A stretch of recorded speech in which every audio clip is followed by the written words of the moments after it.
The techniques, there will be some equalizer type stuff for the kids. What do you mean? Like, it's not the typical kind of class where you're going to have to do hold my wrist this way, hold my wrist that way. There's going to be some eye gouging, some biting, some ear pulling, fish hooking, big time. I mean, the kids have to use what's going to make them just as strong in a situation. Sure. Their attacker is going to be a grown man or a grown woman. Sure.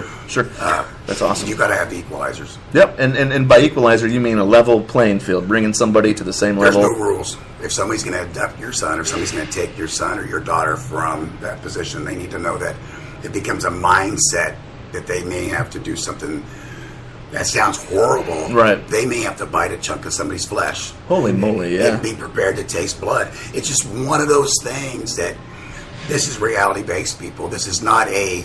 It's not a sport. It's not a sport. Yeah. Absolutely not a sport. Right. And I think that's... And going back to what we were saying earlier, I think that's where a lot of people... They see combat sports as being... That's as brutal as it gets. Yeah. It's not. And the reality is that we have to protect ourselves sometimes as humans, and sometimes life preservation means doing something that you maybe wouldn't normally do. Exactly. Jason Self, I appreciate your time. Straight Line Defense System, yeah? That's Sunday, 3 For p.m. free. For free. Anything, I mean... No registration, just show up. No registration? Okay, that's what I was Show We up. have Just show. limited space, though, so I mean, if we get too many people, we're going to have to hold another one or tell them to come. I don't know. You know what I'm saying? So Right. First come, first serve. Sure. And contact information, they can see about it on the website, the Facebook page. Sure can. Do you have a website, Facebook page that you would like to No, direct we're it to? going all through Pinnacle. All through right Pinnacle? now. Okay. Yep. So everybody for the Straight Line Self-Defense System, and the time, if you forgot, 3 o'clock p.m. Sunday, go through the Pinnacle Facebook and web page. And then, PinnacleFitness247.com. boom. See, Brandon did come in, and he provided that one, that spark, baby. All right, Aaron. So you're going to be here this Sunday, too. Yes, sir. So go ahead and let me know about you. I've known you, longer than I think I've not known yeah. you. So, so I'm not really that in the math, but we'll go ahead and say that for now. But how'd you? So, tell us a little bit about what you're presenting on Sunday. Okay, I'm presenting time efficiency. In other words, I don't like to see people coming to the gym and waste their time and not getting their goals. From day one, when people sign up, they have a goal in mind. And when I see people walking in circles and wasting their time and energy, that kind of bothers me. Right. Sure. I've been doing it for a long time, since I was about 12, and that's what I want to pass on. Not just their time in the gym, but things like their rep speed makes a difference. Right. Rep speed does make the rest between sets makes a difference depending on your fitness goals. Just stuff like that. People understand diet and nutrition to go with it. It's a 1-2 punch. Right. It's a matter of really just putting all your ducks in a row to get your goals. And that's So- what I'm here for. And we're going to revisit this, but let's get into your background. What got you started into the wonderful world of iron and things? Man, it started when I was 12. I think watching my first Tarzan movie, so I want to be built like that. I'm serious. I understand. By the time I was 12, 8th grade, got my first weight set, the old cement weights, worked out every day. And from there, I went to wrestling, and I noticed it gave me a huge advantage because most kids weren't lifting weights at that time. So I went undefeated from my sophomore to senior year, went to military, started doing a little boxing, kept working out, gave me an advantage. Did you go to state or anything? The state, no. No? No, I didn't go to state. And then boxing, Boxing, right in the military. and that's 18 years old. Mm-hmm. See, Yes, sir. that's a lot by 18. It is, yes. And I think by me exercising at such a young age, it gave me a lot of advantages. No Even to injuries, this day. anything like that? Well, minor. I did have shoulder surgery because about early 30s, I just thought I was invincible, could lift anything all Right. the time. And if I had to cycle my weight training, the heavy weights, with the lighter weights, I probably would have been able to maintain Right. and not do that. So you learned at an early age Yes. that efficiency in the training makes a big difference. Yes, rest makes a big difference. Yeah, absolutely. Yes, Absolutely. And how long, and are you a personal trainer now? yes sir. Full time, 7 days a week. Oh, wow. What kind of things do you like to take your clients through? Well, it depends on them. Every client's different. They all have different goals, different mindsets. So I try to train them within their mindset and their ability. Some people are just looking for weight loss. Some people want to build muscle. Some people want to compete. Some people want to fight. Depends on you. I've been doing this long enough. I can train you for whatever your personal goals are. And so, excuse me. And so, you talk about various different goals. You even have people talking about fighting and things like that. So that even harkens back to what we were talking about previously with the kind of shape that you're in to be able to protect yourself. Huge difference. All the difference. I mean, Bruce Lee tell you that. I mean, you got to have the strength and conditioning. I mean, you can have the technique, but it's only going to last for so long if you don't have the endurance and strength to come with it. So. No, what's the difference between this type of training and I don't know. What, say powerlifting, for example? Powerlifting, yeah, absolutely. Well, it's a big difference. Like, powerlifters, they normally rest 3 to 4 minutes between sets because you want to maximize your ATP level, which takes about 3 minutes to recover between sets. So you can lift heavy, whereas you're an endurance athlete, or say MMA, for example.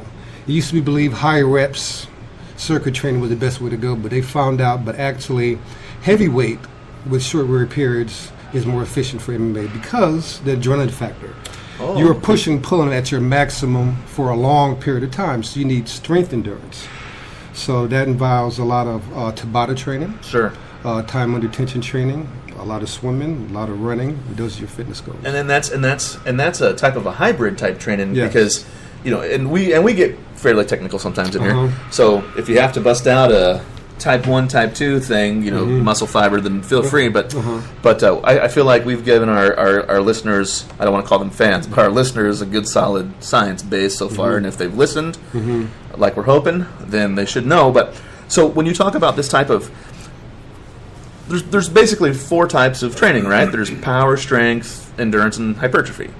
So when you talk about strength endurance, that's combining two goals. Yeah. You can do that. Yes, you can. How does that happen? Well, it happens for a lot of reasons. Well, when you're doing, say, time under tension training or Tabata training, say you do a heavy set, 6 to 7 reps, and you only rest in 15 seconds before you go into your second set. Well, by doing that, you recruit new muscle fibers that you normally don't touch onto. Sure. And your body has to learn to recover from that type of lactic acid. You got to have a lactic threshold for MMA. Yeah. Boxing. Absolutely. Simple as that. And if you rest in 3 minutes between sets, it's not going to happen. Right. Well, and one of my favorite quotes by a close personal friend of the podcast, Arnold Schwarzenegger, you have to push past the pain barrier. Yeah. It's it's and just to break it down, he even says, if you know this quote, he says it's the last 1, 2, or 3 reps that's going to make you. Yeah. It's more about an adaptation to a stimuli. I want to add to that. Yeah, go for it. Muhammad Ali said, "I don't count the reps until they start to hurt." That's awesome. That's because it's ultimately true. Because if you do the status quo, you're not going to get better. It is that extra 1 or 2, 3 reps, and by rep, that could mean extra minute, extra kicks, extra punches. It could be extra burpees. It could be it's whatever you do past that. Once it starts to burn, once that pain threshold hits, and that's why we have certain principles in lifting, like forced reps, X reps, drop sets, and things like that. And even then, endurance training and burnouts and things like that at the end of strength training sessions helps too. Increase the intensity. Yeah, exactly. And we've talked thousands of times about intensity.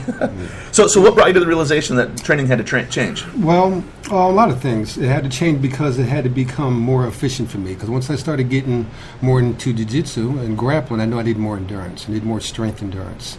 But also, that being said, before I came to this gym, I stayed lean fairly by doing a lot of cardio, a lot of swimming, a lot of endurance type stuff. But coming to this gym is so much more equipped. I decided I wanted to stay lean by using the weights. And that's why I do the short rest periods between sets. And I found out I could do less cardio now with the short rest periods and speed up my metabolism and still stay lean that way. And even my clients, they're not fighting, but we still train that way at times. Sure. And I noticed by doing that, it keeps my metabolism revved up, as you know, for several days. And I don't have to do cardio 7 days a week to stay lean. I can lift heavy, rest period short, and still do the job, and maybe just 15, 20 minutes of cardio at the end. Right. Well, and you're the kind of person I know that practices what he preaches, and I don't know you that well, Jason, but I'm sure you are too. And that's the key is that learning from somebody that's been there, that knows what they're doing, and that can be a good role model for you. Then is very pass important. it on. Yes, absolutely, exactly. So when we talk about making your So you talk about making your time in the gym more efficient and more practical for what we're doing. What's the benefit of? Because I mean, a lot of people, you might think you need to be in here 2 hours at a time. No. What's the benefit? Because, well, it depends how hard you train. I mean, if you training hard like you're supposed to, I can destroy my body or anybody else in 30 minutes because I've been doing it so long. 45 minutes max. Because after that, you start eating to your muscle tissue. Then you turn to endurance workout, and then you're eating up your muscle tissue. But for me also, I like to work out every day. For example, I would do maybe 4 back exercises and a whole bunch of cardio, but I found I was never recovering. But since I'm here every day, I may do 2 back exercises on Monday, do the other 2 on a Thursday, break them up. Okay. So now I can still do my cardio at a higher level on both days. You know what I'm saying? So Right. I'm burning myself out and shocking my nervous system so much. Gotcha. So Gotcha. and I'm getting stronger by doing that. Well, I'm maintaining my strength at a lighter weight. Right, and there you go, folks. There's from a third party right there. We've talked about central nervous system and recovery, and just because you're not sore anymore doesn't mean you're recovered. That's right. So we got to keep that in mind, and these are things that you're gonna bring to the show on Sunday. Yeah, and women especially. Women have this misconception about if they lift too much weights, they're going to get bulky. They're going to look at me. It's not true. Women need it just like men do because most women don't have weight-bearing jobs like construction. So they lose that bone density. Right. Weight training doesn't just make your muscle strong; it makes you bone dense, and you need that, especially as you get in your 40s and 50s, male and female. Right. It's very important. And it's not even so much the load that you're carrying, but it's just the tendons and the ligaments holding pulling that against weight. Yep. Yes, and stuff like that. Exactly. And so what about the eating aspect of things? Well, the eating aspect is the biggest part of it now because, like, I'm going on 50, and I can't eat the same things that I was in my 25 and 30 anymore because my metabolism isn't the same. So I say diet's probably about 70% now. And I've kickstart my metabolism with a fast. I'll do an intermittent fast from anywhere 18, 24 hours. And then I'll start my carbohydrates after my workout. What I try to do is deplete my body and keep it slightly depleted. So when I do take carbohydrates, most of that glucose is going to my muscle for recovery. I'm not storing it as body fat. Sure. Right on. And again, without giving too much stuff away, we want to make sure that we have some material left for Sunday. Sure. But these are the types of things that these guys are going to be bringing to the table and here for you guys again for free on Sunday. Just like we said earlier, bring a pad and a pencil because you're going to learn just as much as I'm sure you're going to do. But a lot like what Brandon was saying earlier is that we want this to be kind of a question and answer type situation too. We want you to get out as much as what these guys are putting in, and we also want to make sure that you get your questions answered specifically. And again, we are live. If you have any questions, hit up that chat room. Even though we're about ready to get over with here. And for you, you're advertising this through the website, Pinnacle Fitness, Pinnacle yes. Fitness, and things like that. Do you have a Facebook page or anything else you want to catch plug? me on Facebook. Facebook? Aaron Harrison, Pinnacle Fitness. Okay. YouTube, we're up there too. YouTube too. Yeah. All right. Perfect. Well, I tell you what. This will go on demand, so if you're listening live, we thank you. I want to thank you guys for coming and spending some time with us, letting us get to understand what's Appreciate it. going on. Appreciate it. And I got to tell you, it's good to be back on the air, everybody. And we will catch you next time. Brandon, do you want to have anything to say? Sunday, 3 o'clock. Sunday, 3 o'clock. All right, everybody. Make sure that you come and attend that free seminar, 3 o'clock Sunday. And how long each one of you guys are going to get? A couple hours apiece? Yeah, about an hour or so, but it'd be well worth it. Okay. I guarantee it'll be definitely well worth your time. Perfect. Well, keep on reaching your pinnacle, everybody, and we will talk to you next time. Awesome.